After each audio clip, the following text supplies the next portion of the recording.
आज की कहानी है डॉक्टर राम नारायण भटनागर जी की, जो कि इटौआ से हैं। वो कहते हैं कि विगत श्रावण मास की नाग पंचमी को मैं हरिद्वार गया।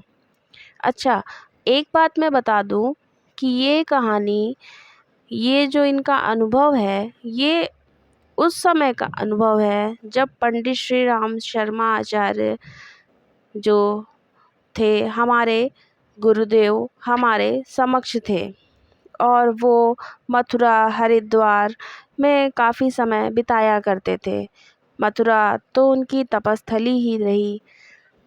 तो ये जो इनका अनुभव है, ये उसी समय का अनुभव है। और ये कहते हैं कि उस समय श्रावण का महीना था, नाग पंचमी को ये हरिद्वार गए हुए थे। वहाँ 12 दिन तक ऋषिकेश गंगा तट पर निवास किया। उसके पश्चात जन्माष्टमी के अवसर पर मथुरा पहुँचे। कई दिन तक श्री गुरुदेव आचार्य जी के संपर्क में रहे। उसके उपरांत अपने संबंधियों से मिलकर आगरा होते हुए धौलपुर पहुँच गए। धौलपुर, अब मथुरा से जब ये विदा हो रहे थे, इनका ऐसा कहना है कि मथुरा से जब मैं विदा ले रहा था, तब आचार्य जी चिंतित, गंभीर, उद्विग्न और विषादपूर्ण मुद्रा में थे। उनका कंठ एकदम रूंधा हुआ था। जैसे कोई दुखी होता है तो उसका गला रूंध जाता है, ठीक उसी प्रकार उनका भी कंठ रूंधा हुआ था। विदा करते समय वे बड़े दुखी हो रहे थे। मैंने सोचा, मेरे प्रति उनका जो प्रेम तथा वात्सल्य है, उसी कारण वियोग के समय उनकी यह स्थिति हो रही है। परंतु मन न माना। उनकी समुद्र जैसी गंभीर मनोभूमि में मेरे जैसे व्यक्ति के जाने की साधारण सी घटना का इतना प्रभाव नहीं हो सकता कि वे ऐसी अधीरता का परिचय दें। चित्त में नाना प्रकार के संकल्प और विकल्प उठ रहे थे। बहुत विचारने पर भी कुछ समाधान न हो सका। बुद्धि ने हार मान ली और मैं धौलपुर पहुंच गया। तो जो ये उनकी दिमागी स्थिति में ये सारी उथल पुथल चल रही थी, ये धौलपुर के रास्ते जब वो जा रहे थे, रास्ते में ही वो सब सोच रहे थे कि ऐसी उनके तो बहुत सारे शिष्य हैं, इतना दुख व्यक्त कर रहे हैं, तो कोई निश्चय ही कुछ कारण होगा। पर वो कारण क्या था, उनकी समझ में नहीं आ रहा था। सिर्फ मेरे जाने बस का तो रीज़न नहीं हो सकता, ऐसा उनका सोचना था। रास्ते भर इस गुत्थी को सुलझाता रहा, पर वह सुलझ ना सकी। धौलपुर पहुँचते पहुँचते मैं बीमार पड़ गया। चिकित्सा चलती रही, पर बीमारी ना घटी। एक दिन रोग का तीव्र प्रकोप हुआ। सन्निपात, वमन, अतिसार के कारण मैं मृत्युशैया पर पहुंच गया। मैं स्वयं डॉक्टर हूँ। लक्षणों से विश्वास हो गया कि मेरी अंतिम घड़ी है। अपने भांजे भगवान स्वरूप को मैंने लड़खड़ाती जवान में अपनी अंत्येष्टि संबंधी सब आदेश दे दिए और शीतल पसीना आने की विपन्न दशा में बेहोश हो गया। उधर स्वजन संबंधियों को मेरा कोई समाचार न मिलने से बड़ी चिंता हो रही थी, क्योंकि उस वक्त फ़ोन तो थे नहीं। सिर्फ चिट्ठियों से ही अपने संबंधियों का हालचाल लिया जा रहा था।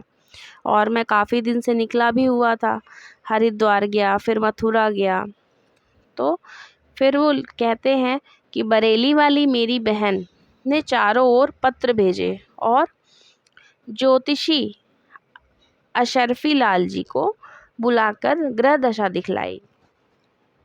ज्योतिषी जी ने बताया कि यह बड़े संकट में है। यदि 10 से 15 दिन में नहीं आए तो उनके आने की आशा भी नहीं है। कारण यह था कि 6 ग्रह एक साथ मेरे जन्म स्थान में प्रवेश कर रहे थे और मार्केश बन रहा था। जिस समय मैं मृत्यु शैया पर पड़ा अंतिम सांस ले रहा था, उसी समय गढ़वाल में मेरे मित्र पंडित रामदत्त शर्मा को स्वप्न हुआ कि मैं माला हाथ में लेकर गंगा जी को पार कर रहा हूँ। उनकी तुरंत आंख खुल गई और अपनी पत्नी से कहा, अब डॉक्टर साहब नहीं मिलेंगे। जैसा कि पंडित रामदत्त जी ने स्वप्न देखा था, सचमुच ही मेरा प्राण इस शरीर से संबंध तोड़ रहा था। मुझे लगा कि मैं बहुत हल्का होकर ऊपर आकाश में उड़ रहा हूँ।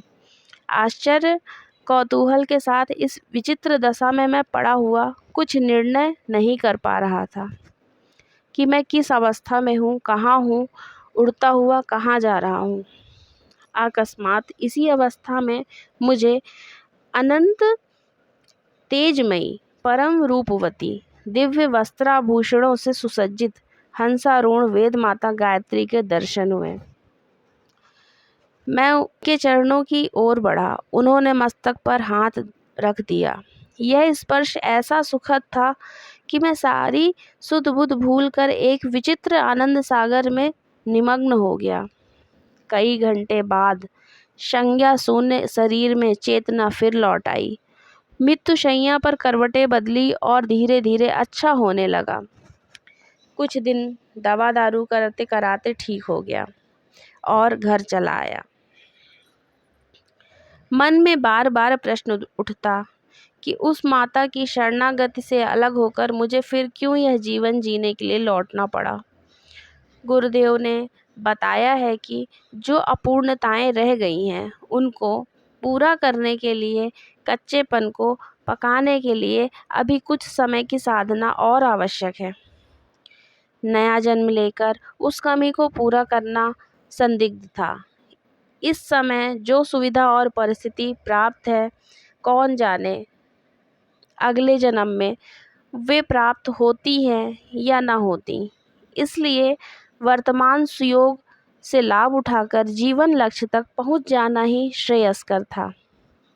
मथुरा से चलते समय आचार्य जी का उद्विग्न हो उठना अब मेरी समझ में आ गया। वे अपनी सूक्ष्म दृष्टि से मेरा भविष्य देख रहे थे। उसी से उनका माता जैसा कोमल हृदय पिघलकर छलक पड़ रहा था। मृत्यु से वापस लौटने में उनका कितना प्रचंड प्रयत्न मेरे प्रति रहा, इसका उल्लेख करना उनका महत्व कम करना होगा। अज्ञानी बालक जैसे अपने अभिभावकों के आदेशों का अनुसरण करता है, उसी प्रकार माता की प्रेरणा और गुरुदेव की आज्ञा का संबल पकड़कर चल रहा हूँ। प्राण माता के चरणों में रम रहे हैं। हर सांस से माता की पुकार उठती है। वे जहाँ मुझे पहुँचा देंगी, वहीं मेरा कल्याण होगा। ऐसी भावना के साथ गायत्री उपासना में संलग्न हूँ। अब यही एकमात्र मेरी जीवन साधना है। तो ये अनुभव था एक गायत्री साधक जिनका नाम डॉक्टर राम नारायण भटनागर जी हैं।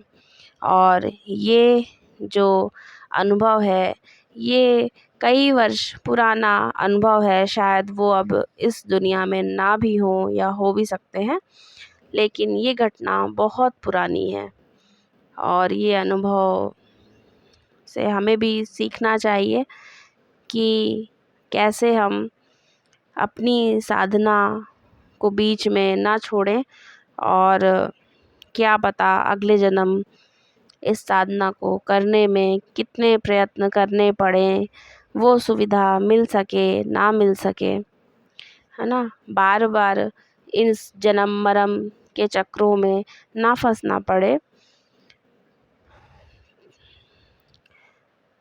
इस शरीर से मुक्ति मिले और मुक्ति का मार्ग जो भी है वो उन्होंने बड़े ही अच्छे शब्दों में व्यक्त किया।